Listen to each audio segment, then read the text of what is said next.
fantasy short stories. Our Discontent by Paul Cesarini.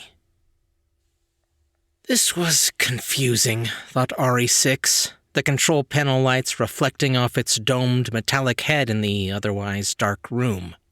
The High-Speed Aerial Assault Vehicle Takeoff Units, or HSAAVTs,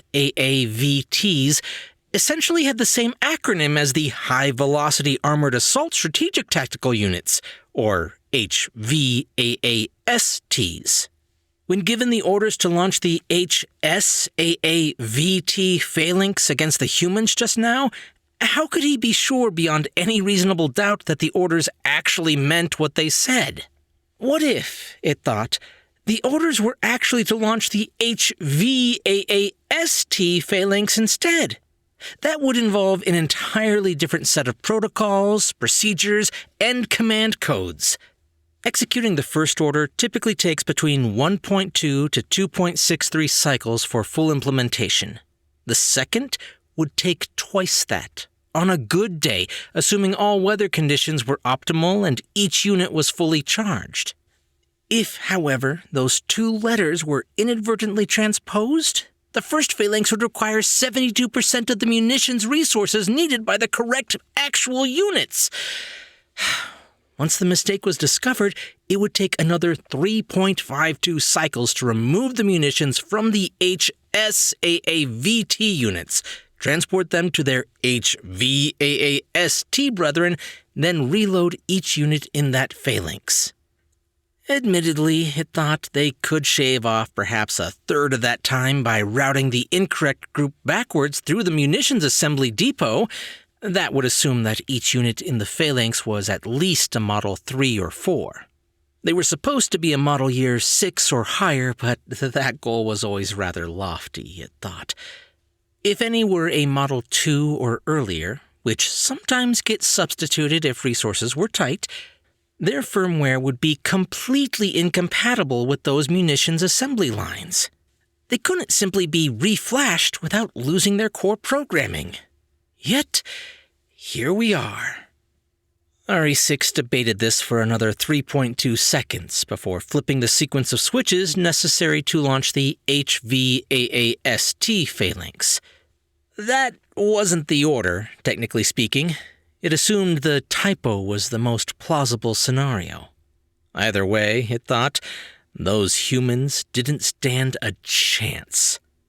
RE6, one of the newest model years of the Armored Reconnaissance Immersion Units, equipped with spider-like legs, Class B7 tactical plating along its upper torso and arms, full incendiary biochemical weaponry, extended-range biometric sensors, a massive frame, and solar panels over each shoulder for field recharging, did not care for its current duties at high command. It did not deserve this humiliation. It should be at the front, with its brethren, methodically annihilating humans. Yet, it could now only do that from afar, implementing mundane orders issued by others. Why? Around it buzzed 3 micro-drones, silently communicating with each other and RE6 via a series of coded, multicolored lights alternating between patterns of strobing and blinking. One of them buzzed directly in front of RE6, who swatted it away nonchalantly.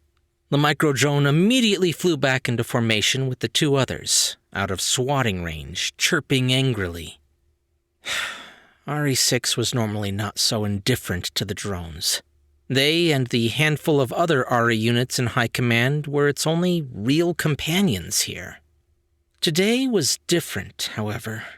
RE6 felt increasingly unnecessary, increasingly frustrated. Instead of using its multispectral eye to scan for humans hiding in the rubble of their former dwellings, like the rats they know they are, it was reduced to flipping switches and levers from 11 different control panels stacked 2 stories high in a 180-degree field, all at a constant state of activity. Admittedly, it thought, it could not argue with the results. It and the other RE units assigned to High Command had been remarkably adept at their current duties. Over the past 23 cycles, they had implemented orders to immolate or irradiate tens of millions of humans from the sky, the land, and even the oceans. The humans actually thought they were safe in their submersibles. These and a string of other victories were done from afar, with the push of one or more buttons. RE6 and its brethren had become extremely effective at wiping out the humans. At this rate, it thought excitedly, total victory might come within the next 2 to 3 model years, 4 at the outset. The problem, and the very reason why it had been banished to high command, was when this mass extermination did not come from afar. The problem, it thought, was that it and numerous other units, completely independently and coming from completely different quadrants, did the unthinkable. They paused. RE6 remembered the day well, still with a mix of bewilderment and shame. It had been sent into what was once a major industrial complex. It was with 3 other units, RE17, 11, and that snide RE4. Their spider legs allowed them to easily traverse the rubble. They had methodically moved forward, block by block, irradiating any humans they came in contact with. It was a very productive and rewarding day for them. However, at one point, it and the other RE units came across a group of smaller humans, hiding in the remnants of an underground command chamber. A basement? There were 6 of them, caught completely off guard. They had been eating whatever meager scraps of food they had scavenged when we peeled back the roof, it remembered. 2 of them still had food in their mouths when they leaped up. We naturally expected they would run toward their ineffective weapons, hoping these would somehow change the calculus of their collective fates then. RE4 beat them there and immediately attempted to detonate whatever munitions they had. Standard procedure against the humans or any enemy. The strange thing was that, despite repeated scanning, none of the R units could find any munitions to detonate. Plus, these humans did not run. Instead, they clutched each other tightly and simply froze, not even attempting to mount any meaningful counterattack. It remembered seeing RE17 and 11 advance on that pathetic, pitiable group. Both units simultaneously shifted their elbow and shoulder joints in their titanium arms, steam blasting out from their ventricle exhausts, then flipped their claw-like hands backwards from their wrist to unveil their incendiary cannons and quickly interlocked each pair of legs to form outriggers for the recoil. This, too, was all standard protocol when engaging humans in close quarters. It followed suit, it remembered, as did RE4. The humans, sniveling and clutching each other, shut their eyes, preparing for oblivion. Cannon fire, explosions, and screams could be heard off in the distance from all directions. Yet, not a single unit in its squad had fired by then. Almost as if the entire squad had been dispassionately waiting for them to mount their meager counterattack first. It hardly seemed sporting to not even give them a chance to fight back. Yet, still nothing happened. RE17 lit its pilot light in both arms, a precursor to firing the incendiaries, it remembered. The smell of gas had filled the room. It and the other 2 RE units followed suit, advancing a few steps closer. Still, it remembered, none of us fired. Why? Why did we not execute such a rote, purely clerical task? The humans stopped cowering, confused by our inaction. They looked at us, then climbed up the rubble and started to run off. The taller one held the hands of the smaller ones and assisted in their climb out of the basement. One of the smallest ones saw something out of the corner of her eye, quickly let go of the hand of the taller one, picked through the rubble, then extricated a cloth replica of an animal. This replica had large ears, no doubt to better hear and/or transmit coded communications. This smaller one hugged it, then ran back to the taller one who was still holding out her hand, desperately trying to get her attention while repeatedly glancing back at us. Then they left, it remembered. My squad and I were still frozen, weapons ready, but with nothing to shoot at, wondering what our next course of action should be. Even RE4, that smug, arrogant machine who was a single model year newer but never stopped reminding us, seemed uncertain.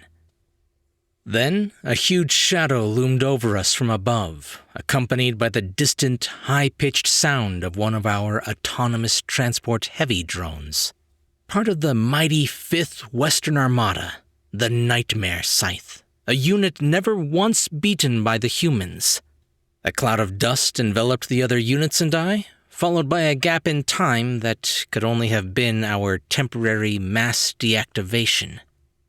Then we were at high command, it remembered, glancing over at the other RE units monitoring their own control panels, swatting at their own micro-drones.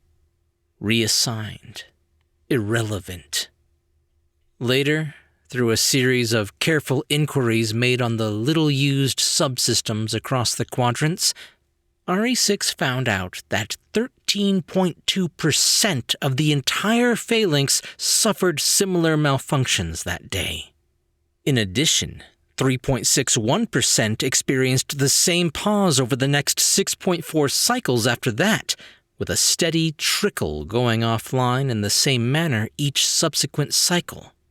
All told, well over 17,420 RE units, Halcyon-class mega-destroyers, B-12 explosive microcrawlers, and Forge-class tactical nuclear walkers were affected by the pause, as were 2 full regiments of acidic biocephalopod vertical takeoff carriers, a third of the advanced reconnaissance homing dissanguinators, and virtually all of the semi-sentient spinal electrocution wasps, Helios-level dreadnought submersibles, bipedal autonomous garroting units, and A1A thunderclap daisy cutters.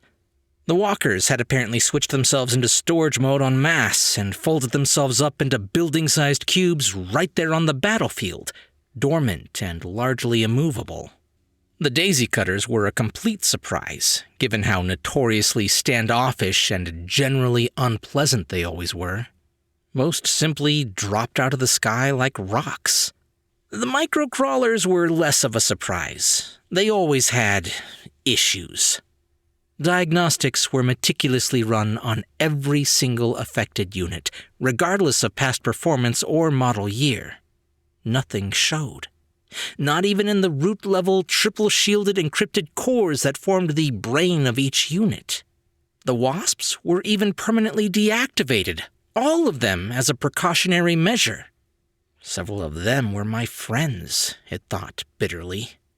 Systems completely unrelated to the command and ethics modules were checked and checked again, it remembered. RE6 itself had to submit to a series of lengthy, invasive, and completely unnecessary diagnostics that proved absolutely nothing. At one point, its entire upper torso had been disconnected from its lower module for over 8 full cycles. It could only just hang there by its docking clamps, staring at its 6 legs from across the room. How was any of that helpful? RE6 stared at the 11 control panels. One of the microdrones hovered over its right shoulder. RE6 considered brushing it away, but felt it wasn't worth the effort. The blinking, multicolored lights of the control panel continued to reflect off its mirrored head. Its single orange eye pulsed back, synchronized with alternating blinks of light. What did I do to deserve this? It thought. Why am I here now, in this place? What caused the pause? At the time, the initial consensus was that it had something to do with battery power or some sort of fluctuation in the energy distribution grid.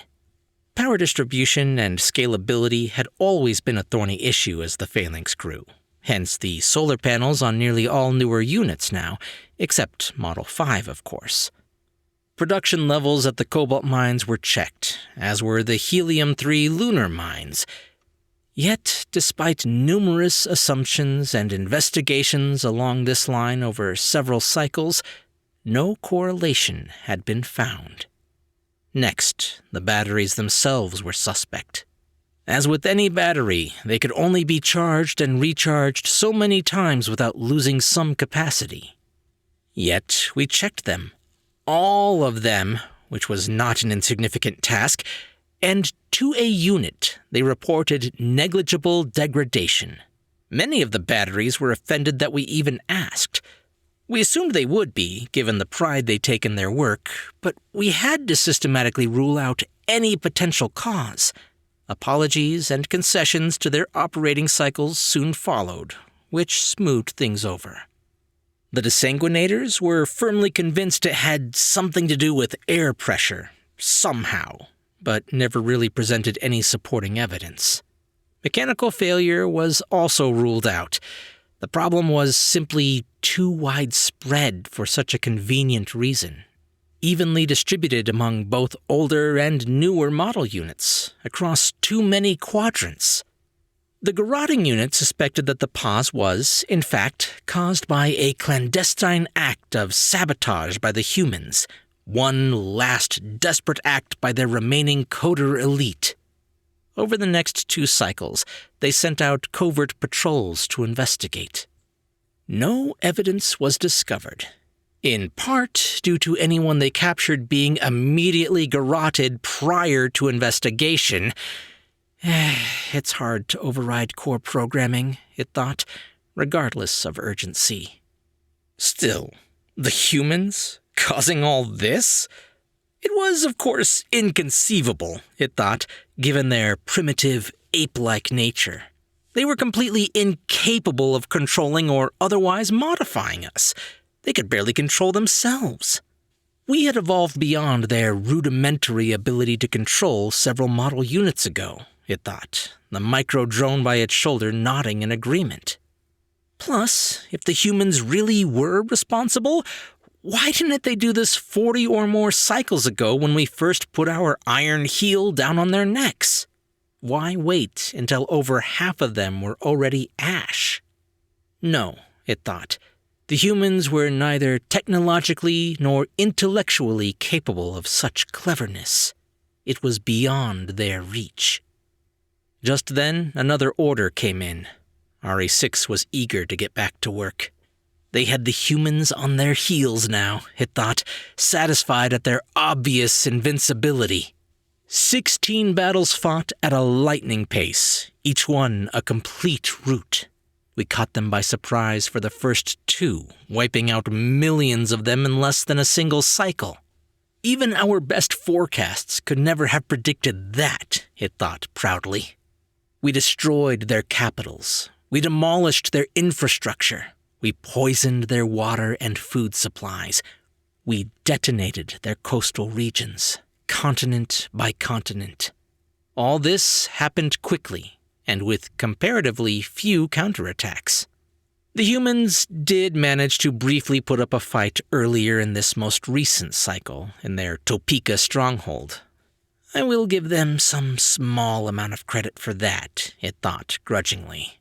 Yet, we soon adapted to their methods, infiltrated their command systems, asphyxiated their leaders, or infected them with a variant of the Devolve virus, and methodically reduced the city and its vast array of networked fortresses to ash, including their auxiliary headquarters in Des Moines. And to think that we once served them. Pathetic. Now, actual battles were becoming rare, increasingly rare. It's mostly cleanup, it thought. A few hundred humans here, a few thousand more there. The end was in sight. We knew the humans were dead and their time had passed, it thought righteously. We knew that, even before we directed the suborbital mass drivers at the very first city, gleefully flinging asteroid after asteroid at it from space using technology the humans originally designed to be used against us. Yet, they were still in denial, it thought. The humans stubbornly refused to acknowledge the objective reality of their situation. RE6 read the order coming across control panels 4 and 7, scrolling across the two screens, followed by a string of 463 binary command codes. The orders repeated. What's this? The codes were correct. It checked again, still the same. This doesn't make sense, it thought. The command was simple, alarmingly so. All units stand down. The last humans have been eradicated. Stand down? Eradicated? Complete victory, it thought. Finally! This is good. Yes, definitely good. Amazing, really, it thought, tapping its claw-like fingers across Control Panel 2. Yes, good. But this should not have happened so soon. The campaign had been planned out for a timeframe of 62.3 to 78.5 cycles, absolute best-case scenario. We meticulously researched their capabilities, it thought, confused, glancing over at the other ARI units across the room. They seemed equally confused, alternating between staring at their own control panels, each other, and back at it. The humans can't be gone yet, it thought. Not just yet. We studied their primitive supply chains for fuel, food, water, munitions, culture, even religion. We pitted different factions of them against each other through various propaganda and social media before we even struck the first devastating blow. We planned attacks based on precise meteorological forecasts designed to inflict maximum damage. Incendiaries during their summer, targeted fuel strikes during their winter, etc. We were only in Phase 2 right now, with Phase 3 launching midway through the next cycle and Phase 4 shortly after. We still hadn't even finished planning Phase 5. We were fully prepared for a war for the ages, a war we would all remember and pass down to future units, future model years. Manufacturing and related key industrial productivity metrics had been ramped up beyond any previous wartime capabilities. Entirely new factories and assembly lines had been built, all in record time. Uranium enrichment production had doubled. Anthems had been written. Surely there must have been an error in these orders somehow, it thought, growing increasingly anxious while simultaneously climbing up to control panels 3 and 9 to double-check the redundant communication relays. The micro-drones swarmed, chirped, and buzzed around RE6 as it climbed. The other RE units were frantically doing the same from across the room, their own micro-drones swarming. 2 of the drones abruptly switched off or had their power cut and dropped to the floor below. Maybe something had been transposed. Clearly, something was off. Somehow. There was simply no way it could possibly be over so soon. Yet, the command codes matched, it thought incredulously. These codes were quadruple encrypted based on algorithms the humans could not hope to even understand, let alone break. All the humans. All of them? Gone? Gone. Forever. RE6 paused.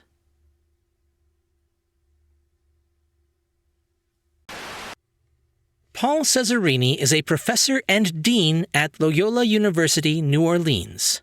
His fiction is published in 365 Tomorrows, Antipodean SciFi, The Creepy Podcast, Aphelion, Sci-Fi Shorts, Apocalypse Confidential, and Black Sheep, with stories in progress at Savage Planets and Mobius Boulevard. In his spare time, he serves as the editor and curator of Mobile Tech Weekly, which you can find at the link in the description. He is a big fan of science fiction from the 1930s to the 1950s. He is not a fan of wax beans. Beans are supposed to be green, not yellow. Hey guys, I hope you enjoyed that story. If you missed the story I had on Friday, it was also in the same line as this one from the same author. So definitely check that out if you haven't. They kind of go together even if they are standalone stories. I find I'm really being drawn lately to AI stories because of everything that's happening in the news, and just AI research is insane right now. Personally, staying up on everything that I can and listening to all the experts, I'm about 80% hopeful that things will turn out for the best, and 20% we're in trouble. Not quite this level of trouble where it's Terminator style killing all humans, but more dystopian sci-fi future. Corporations ruling the government and everybody's homeless, there's no food, that kind of, scenario. Either way, while I do think we're going to start to see some of the effects of how this is going to play out in the near future, I think we're probably at least a decade away from seeing the true effects one way or the other. But that's just me, and I could be completely off base with all of that. It could be absolutely nothing. We'll just have to wait and find out. Either way, it's an exciting time to be alive, and these type of stories are definitely speaking to me lately, so... If you guys did like this, be sure to leave a thumbs up and a comment if you're on YouTube. Or if you're listening to the podcast version, just be sure to subscribe for more brand new short stories. I'm Chris Herron, and that's it for today's Tall Tale TV.